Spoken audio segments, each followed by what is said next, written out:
Comenzaba el día y las mujeres cahuéscar mariscaban en las frías aguas australes. Mientras ellas llenaban de mariscos sus canastos, los hombres avanzaban hacia las loberías. Entre las rocas encontraron más lobos marinos que de costumbre.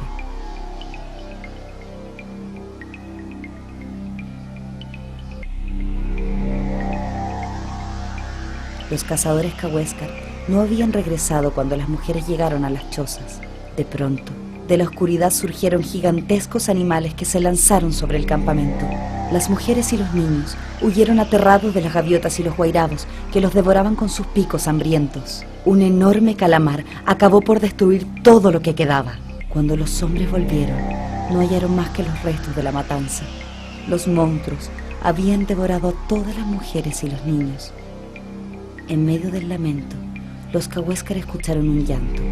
Era un pequeño niño que había nacido de las raíces de un canelo. Los hombres lo tomaron en brazos, lo llevaron a una choza y le dieron de comer lo que tenían a mano.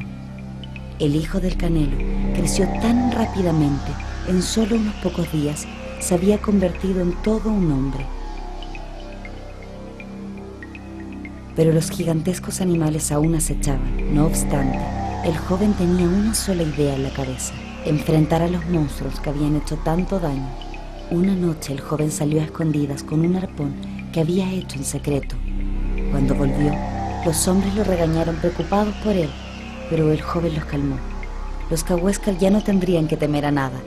El hijo del canelo había derrotado a todas las bestias.